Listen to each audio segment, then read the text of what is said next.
I'm in Sydney and I acknowledge the Gadigal people of the Eora Nations. We recognise their continued connection to land and waters of this beautiful place and acknowledge that they never ceded sovereignty. Respect to all Gadigal elders and ancestors and to any First Nations people here today. The recent introduction of a new positive duty on employers to eliminate workplace sexual discrimination and harassment was a key recommendation of the Respect at Work report, led by the former Sex Discrimination Commissioner, Kate Jenkins.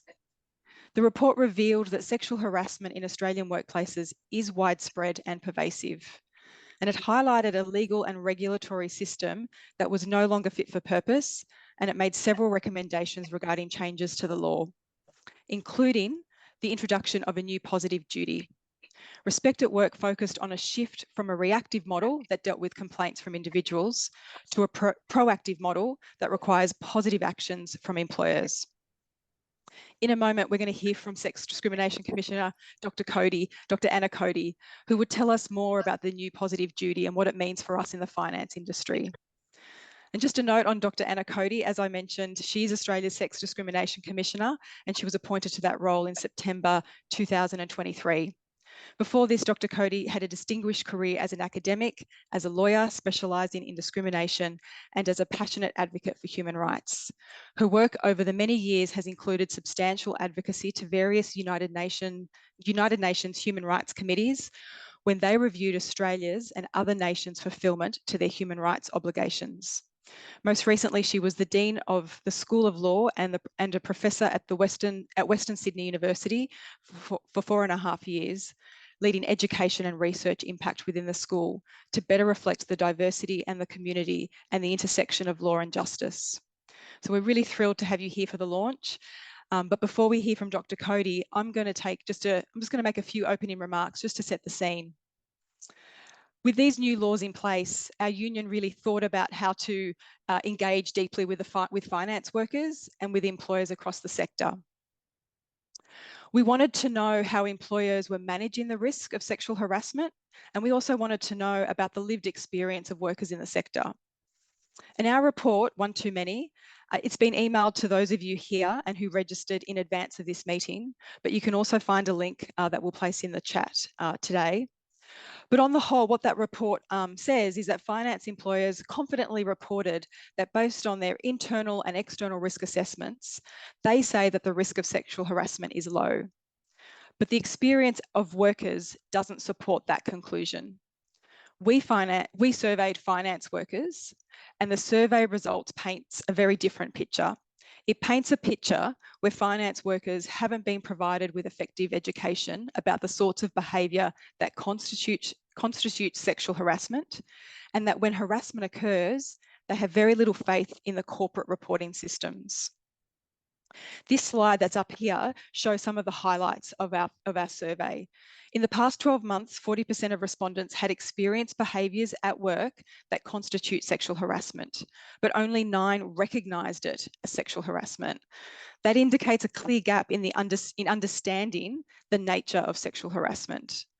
The survey also showed an overwhelming lack of confidence in both the reporting systems and the outcomes. 70% of those who didn't report said they believed no action would be taken against perpetrators and their harassers.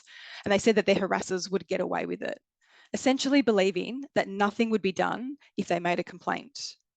While 60% said that they were dissatisfied with how they were treated by those handling the complaint. The survey also shows that harassment comes from co-workers, senior management, and customers.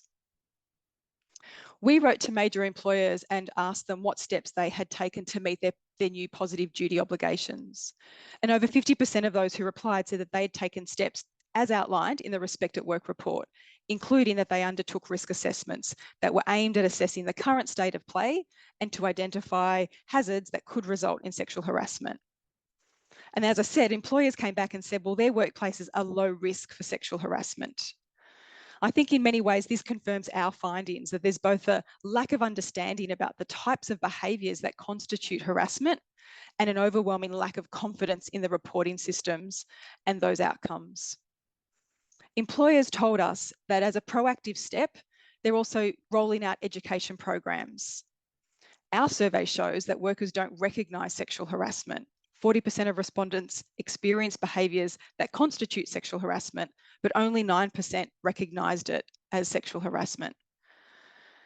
This demonstrates a really big gap in understanding the nature of this harassment, and it tells us that these education programs aren't effective. And that's leading to underreporting, which means that our risk assessments aren't capturing a true picture of what's happening in the workplace. Telling a sexist joke, making an offensive remark about your appearance or your body, referring to people of your gender in an insulting way, or putting you down or acting in a condescending way because of your gender, that's sexual harassment. And sexual harassment considered to be on the lower level, like those jokes that I've just mentioned, well, they have a significant impact on an individual. And what it does is it just reinforces the gender inequality that we know exists in our workplaces. And whilst we've got a new legal framework, this issue starts with respect. And it's about having workplaces where a respectful culture is thriving. So when we hear that joke that made you feel uncomfortable, we need to get to a place where you feel safe to call that out, or that if you are a bystander, that you see something and that you will say something, that if you see something, you will say something. Underreporting of sexual harassment is a big problem that we need to overcome if we're to truly understand the prevalence of sexual harassment in our workplaces.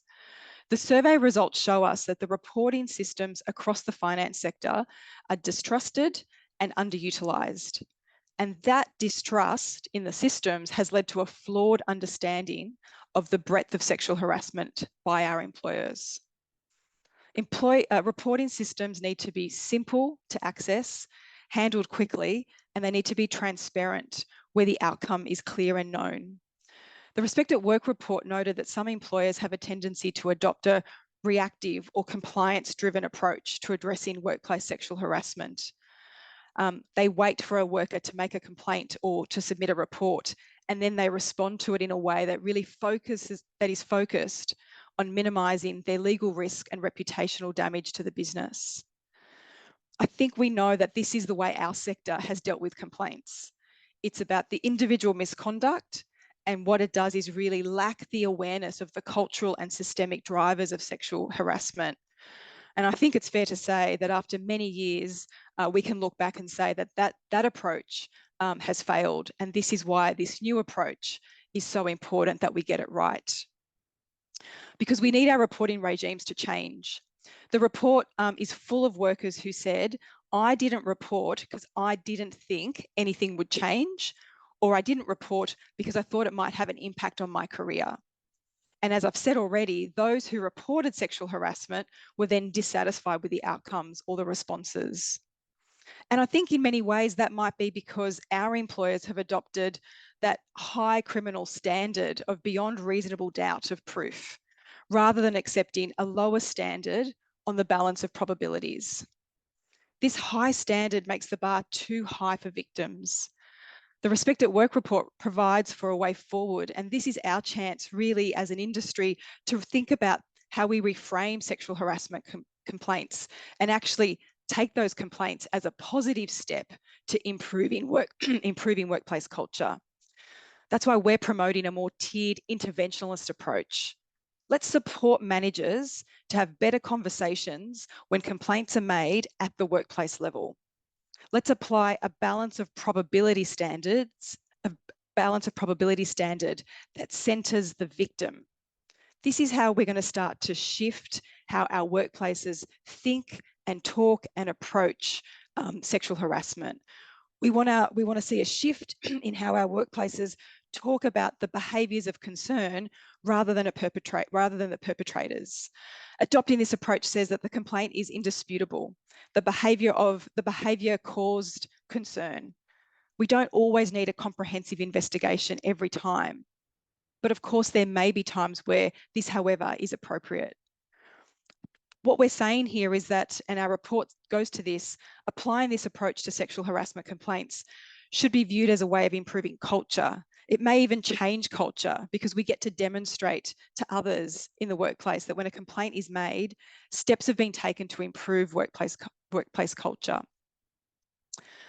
Before I hand over to Dr. Cody for her observations on our report on the state of our industry, but also about the positive duty, the new positive duty obligations.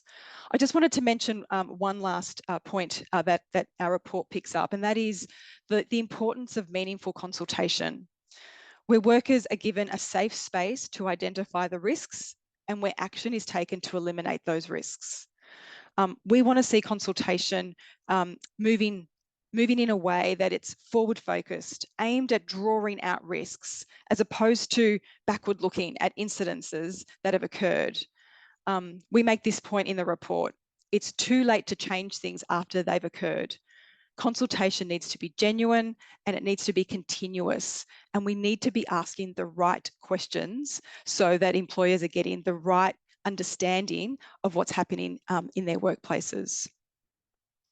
So with that overview of the report, and of course it goes into more detail and you've got a copy, so we hope that you get a chance to review that a little bit later today. But with that overview, I might hand over to Dr. Cody just to give us her perspective of our industry, but also how the positive duty obligations are going to make an improvement here. Thank you. Thanks very much, Julia, and thank you very much, Angela, as well, for the roundtable that we held and at which I presented and participated a week or so ago. I'd also like to begin by acknowledging the traditional owners of the land that I'm on, the Gadigal people of the Eora Nation, and I pay my respects to elders past and present, and also recognising any First Nations people who are participating in this meeting and launch. It's really admirable, the work that you've done in the Finance Sector Union to highlight some of the concerns, and what your research has actually shown is some of the overlap between the work that the Australian Human Rights Commission has done with the issues that are occurring in your sector. So what I'm going to do is talk a little bit about the nature of sexual harassment and then talk also about the positive duty and what's required going forward. So we know that there is a need for a change in how we do work in Australia. And even most recently, we had the Respect at Work report that came out in 2020, but we've also conducted a 2022 national survey and additional research pieces which complement the work that you've done. And the national survey from 2022 outlined that 1 in 3 workers had experienced sexual harassment in the last 5 years, and that some industries have even higher figures with particular groups of workers. So we also know that 46% of LGBTQI+ workers experience sexual harassment, 47% of 15 to 29-year-olds, 56% of Indigenous workers, and 48% of culturally, racially marginalised. So they're experiencing sexual harassment at an even higher rate. So what is it? What are we talking about when we're talking about sexual harassment? 27% experience sexually suggestive comments or jokes. And we need to be conscious of this as sexual harassment, because otherwise we don't understand. People frequently don't actually understand what sexual harassment is. Intrusive questions about a person's private life or physical appearance that made them feel offended, and that was 23% had experienced that form of sexual harassment.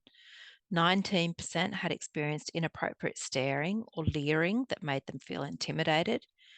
And 20% had experienced unwelcome touching, hugging, cornering, or kissing. And 19% other inappropriate physical contact. We know that the majority of perpetrators are men against women and men, and that it mostly happens at workstations, but also at social events that an employer organises.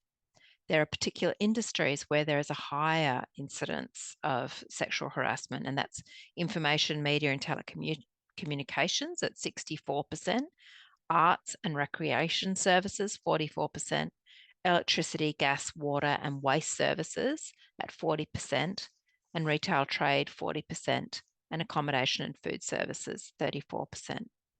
We also learned through the inquiry into Respect at Work and what we need to do about it, that our current laws were inadequate, that rather than relying on complainants to bear that burden of making a complaint, that we needed to have some preventative action from employers to eliminate as far as possible the incidents of sexual harassment, and that preventative action had to be proportionate to their size and to their nature.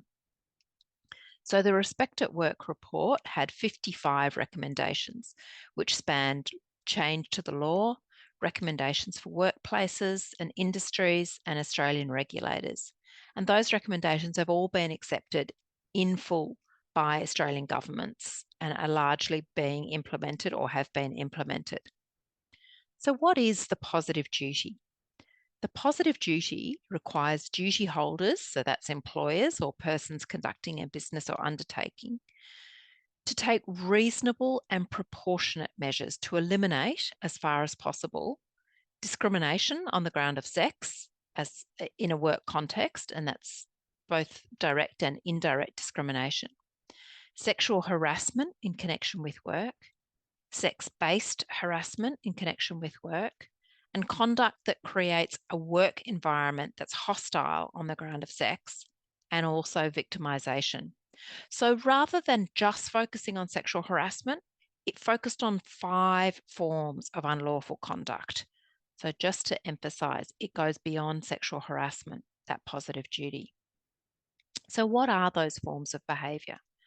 So as we know, and we've just been discussing, sexual harassment involves unwelcome conduct of a sexual nature, whereas sex-based harassment and the hostile workplace environment provision involves conduct that might be sexist, like those sexist comments that Julia was referring to earlier, misogynistic or misandrist or strongly prejudiced against men in nature, but is not necessarily sexual.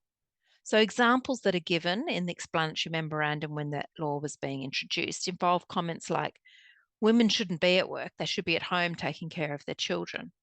Or men don't need access to parental leave because children only need their mothers. Or Asian women are good at caring work because they're subservient. So it can also include racialised sexism.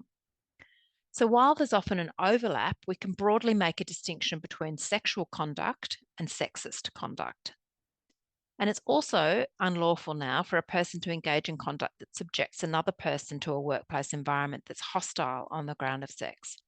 And that kind of conduct doesn't need to be directed to any specific individual for it to be unlawful. So, for example, displaying pornography in the workplace. And one of the interesting things about the hostile workplace environment provisions is that it's clear that it's also intended to apply to acts of omission. So if you're a senior staff person with supervisor responsibilities, you see that type of behaviour and you do nothing or you ignore it, then you can also be found to have created a hostile work environment. So how will it work in practice? And is it an alternative to a workplace sexual harassment claim? So our purpose at the Commission in relation to the positive duty is to support cultural change towards safer, respectful and more gender equal workplaces in Australia, and to ensure compliance by employers. And employers under the Sex Discrimination have this new duty, the positive duty, under the Sex Discrimination Act. So while in practice individuals can raise concerns with the Commission about suspected non-compliance, it doesn't operate as an individual complaint handling function. So we still have that. Complainants, victims, survivors can still make an individual complaint, but the compliance with the positive duty is through a different process, and it's taking that more systemic approach. So the Commission has published our compliance and enforcement policy and also created an online positive duty form for people to provide information to us. And we've set out our approach to regulating the space and what we will do with the relevant information that's provided to us, and also what we won't do. So the Commission will look at all the information and analyse it and use it to shape where we conduct our inquiries into duty holders and or industries. So we'll look at the information that comes in, and it will come in from a range of sources. It can come in from unions, it can come in from individuals, civil society, employers themselves, other regulators, and then make a decision about what we do with that. But the Commission won't act act on a person's behalf to resolve individual disputes. So that process occurs through our investigation and conciliation service. So that's not acting on a person's behalf, but attempting to resolve that complaint individually. So the Commission has a discretion about how it exercises its compliance and enforcement function. So the Commission will look at things such as the nature and seriousness of any alleged non-compliance, the impact of the activities of other regulators, so whether Work Health and Safety, for example, or Fair Work Ombudsman are already investigating a particular industry or an employer, whether it involves vulnerable workers within the community, so for example, migrant workers or LGBTQI+ workers who we know are more susceptible, or not more susceptible, but experience that behaviour at a higher level. And also the compliance posture and history of the employer or the PCBU. So how active have they been in trying to ensure that they comply with their positive duty? And also the likelihood of activities actually supporting meaningful cultural change. So those are some of the characteristics or the reasons why we and how we will conduct investigations and inquiries into these areas. The Commission will take a collaborative approach initially, but all of its actions can go through the full range of issuing compliance notices, but also going to the federal court to have a compliance notice complied with for enforcement action. The first thing that employers need to be doing is consulting. So obviously showing leadership is fundamental, one of the standards that they need to meet, but consulting with workers, asking what is happening in our workplace, because you're actually working there, and what can we do? What are some of the strategies that we can be adopting to try and deal with this? And it needs to bear in mind intersectionality, recognising that there's different ways in which gender is expressed.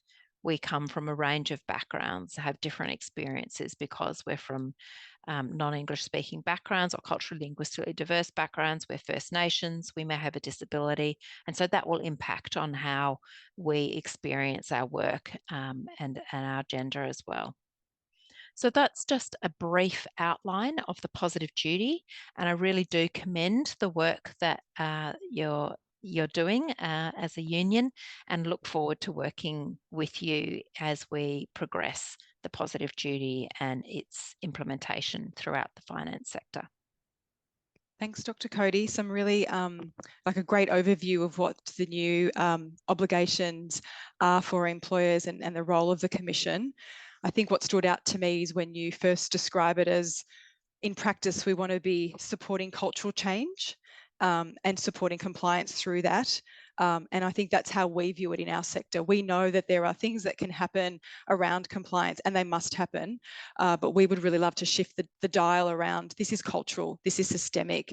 This goes to, at the very heart, the broader issues around gender inequality that we find that we see in the finance sector, and all of those things are interrelated, and we need to be having a conversation and a discussion about how do we address all of those issues. That might kind of lead me to some of the questions that we had from our participants here today. We asked you to send through your questions, and we have a few of them.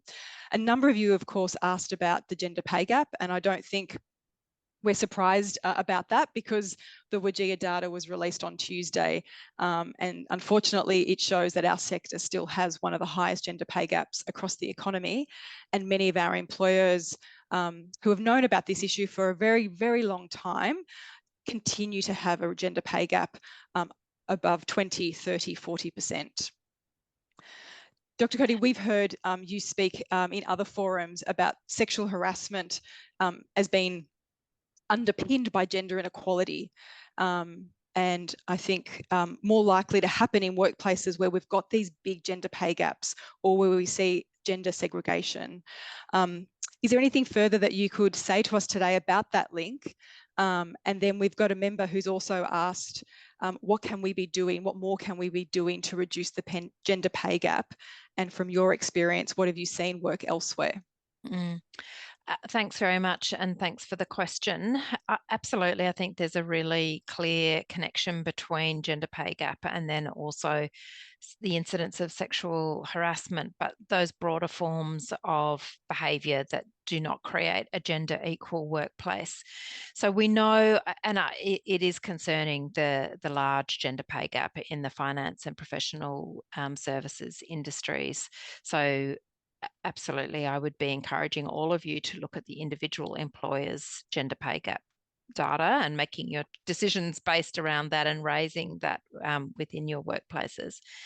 There is the connection, and I think what the positive duty is clearly aimed at achieving is gender equality. So it's different from work health and safety in that way. And knowledge and understanding and actions around how to address gender pay gap is all about gender equality. So some of the actions that any organisation needs to take is looking at rates of recruitment and also promotion.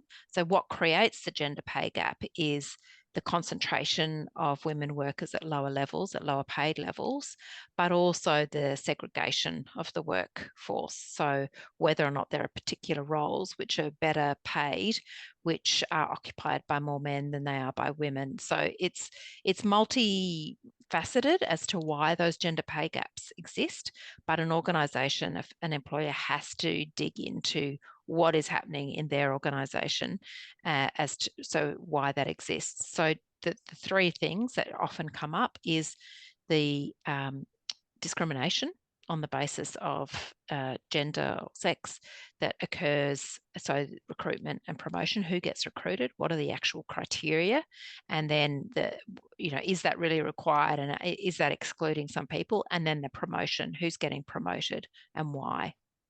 Then also flexible working conditions, making sure that there are working conditions that are available to both workers, but people of all genders, so women, men, non-binary, so ensuring that those options are available. And the aim of that is to share partly, so the flexible work, and then also caring. So caring responsibilities, which overwhelmingly are done by women, but making sure that there are, for example, universal paid parental leave availability, but also take up of that paid parental leave by men within the workplace, as well as that being modelled by leaders. So leaders taking on and taking that paid parental leave, or if that's not the stage of life that they're at, taking on other types of caring responsibilities, whether it be for family members who have a disability and taking leave for that, or family members who are aged, so taking on that responsibility. So making sure that actually recognising the importance of that sharing of the care burden. Thank you. Thank you for allowing us to move into the gender pay gap today. It just was something that we didn't want to miss. And as I said, many of the questions came through, were really focused on that. And in fact, a number of members who felt quite hopeless, if I could describe it that way, that after all of these years that we're still campaigning, that we find ourselves in the spot that we're in with regards to the gender pay gap. I want to encourage all of our members here today that, yeah, we've been campaigning for a long time, and we're going to keep campaigning to address this big issue. We do have some excellent collateral and materials available on our website to support, as Anna said, going back and having conversations in your workplace about the state of play and what is the gender pay gap, and asking about what do you get paid. We've campaigned also very hard around outlawing pay secrecy and really shining a light and being much more transparent. We know is one way of addressing this very big and complex issue. So thank you for your comments there. If I can just come back though to sexual harassment, we did have a question which goes to, I think, the experience of many of our members as that relates to lower levels or lower types of behaviours. One of the questions here, I'll just push this up here, is I hear inappropriate jokes and everyday sexism at work. I don't want to report it because I don't want these people to lose their jobs, but I'd like it to stop. What advice do you have in terms of how I can go about that? That's a great question, as have all of them been so far.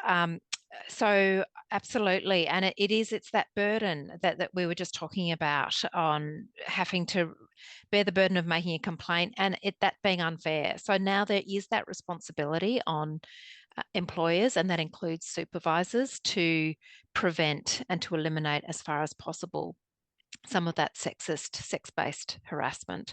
So it's not necessarily sexual harassment, but it is that broader, that everyday sexism that we recognise. And so I would suggest talking to your peers about it would be one way, people who you think will be supportive.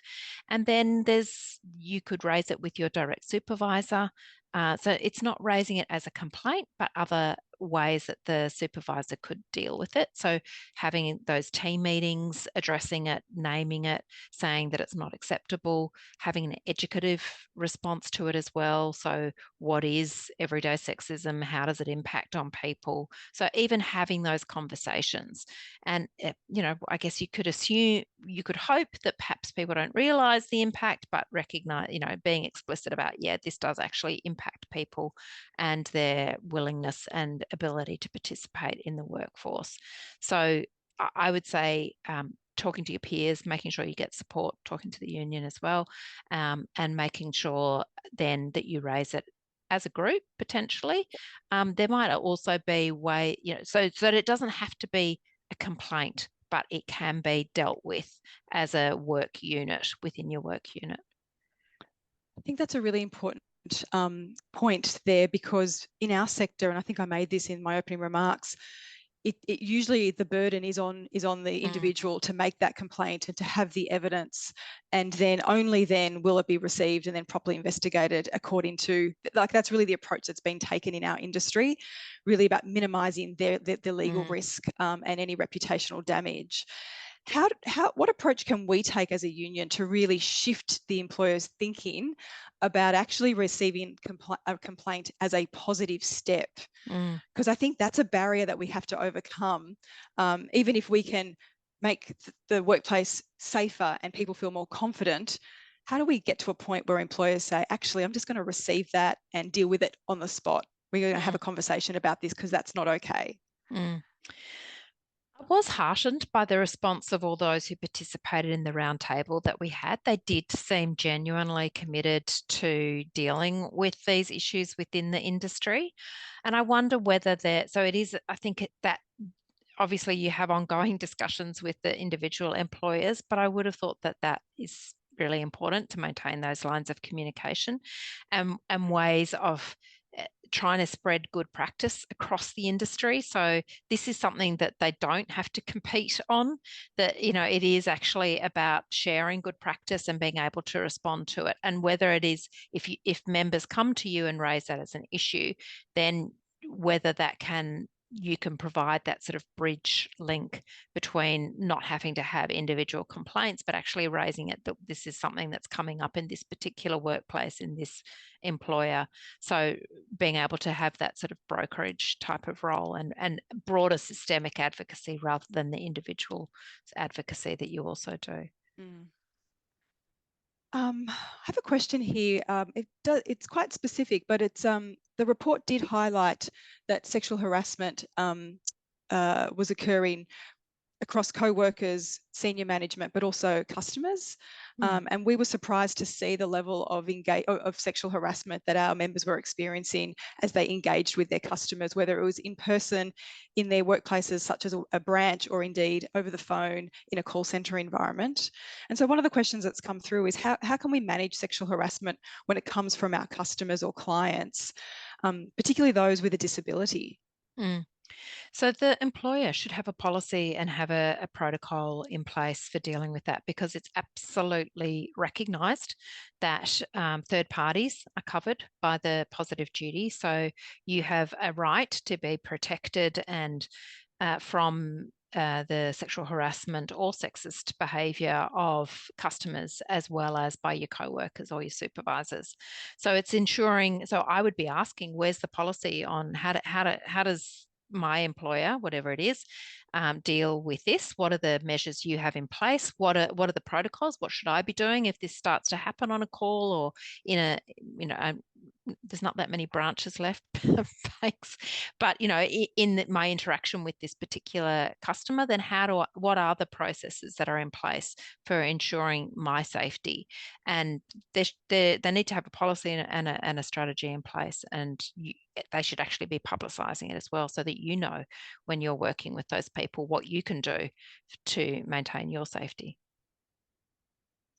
And this might be the last question. We'll see how we go. But consultation is an area that we think our industry doesn't necessarily do a good job generally, not specific to this particular issue. But of course, this issue is so important that that employers are hearing directly from workers about their experiences, and that they're asking the right questions, and that consultation isn't just happening at the start of the process, but it is continuous. As employers really want to understand the experience of workers. Have you got any best practice on the ways in which employers could go about improving their consultation with their workforce? So we've published some guidelines which talk about how to do consultation effectively, and which is part of the principles that employers have to show that they're using when they're meeting the 7 standards. So consultation does involve a range of ways. So it's not just a survey, it also may be one-on-one supervision meetings, team meetings, as well as particular groups. If there are groups of workers that need specific forms, so whether that be, you know, with interpreters, or whether that be in a particular format, then those sorts of forms of consultation can be done by employers. And as the question says, it has to be done regularly. It's not just to do once and then that's it, because you also need to measure how you're actually achieving the goals that you're setting out. So there are a range of ways, and depending on how the industry functions as to what's going to be effective as a form of consultation. Excellent. Okay. We are quickly running out of time, I should say. So everybody on the line, thank you so much, Dr. Cody, and please join with me in thanking Dr. Cody for sharing with us her insights and your ideas for how we can create a safer, more inclusive and respectful finance industry. I think this conversation, just hearing your ideas for the codes and the practice and the approach that we can be taking is really, really useful for many of our members on the line today at this meeting. I also just want to acknowledge our members and many of the workers. It was mostly women who did share their stories anonymously through the survey. And I think that's really important, because it's through telling your stories that we have been able to start a conversation with decision makers, with regulators about sexual harassment and the state of play in our industry. It provides an opportunity to talk about what's actually happening, the gender inequality that we continue to face. And so I know from having spoken to some of you about this, that for too long you felt silent, and that you haven't been able to trust the systems to really speak out. And I hope that you can see that this report is an important step. It's your collective voice in getting to tell that story, and we will continue to use it as we advocate for the kinds of change that we need, because clearly there's urgent change required. And I think that with the new obligations that Dr. Cody outlined, there is some momentum here. Employers want to get this right. And Dr. Cody referred to the roundtable discussion that we had last week. We invited them to a conversation where we could really put to them what we thought was happening, and to hear from them, and for them to hear from Dr. Cody and Mari Boland, the CEO of WorkSafe Australia. We're committed to working alongside the employers in tackling this issue. And I think that, as you said, there was goodwill in the room, and all of those employers, they are heeding the call. They want to create a safe and gender equal workplace. It's going to require transparency. It's going to require accountability. It's going to require leadership from them. But they are big employers with deep pockets. And we really think that the finance industry can be leading the way in how they think about positive duty and how they've adopted the approaches that they're taking. So we're going to continue to engage with finance employers. We want to make sure we end up looking back, saying we've got workplaces that are free of all forms of sexual harassment and discrimination. So thank you to everybody who contributed to the survey, who told their stories. it's really important. Our plan is to actually run that survey again in about 12 months' time. We'd like to see what improvements, what has changed, what's different, what's better off the back of this new positive duty. So I'd really encourage our members to continue the conversation, to call out behaviours of concern. That's how we start to shift and change culture. I do want to say lastly that if any of this conversation has been difficult for anybody today, we've included in the chat details for some helplines. And of course, you can contact the FSU if you need support with a particular workplace issue. We've got our industrial advocates who can assist you with that. So thank you to everybody for your participation today. And again, Dr. Cody, thank you for joining us in this very important conversation.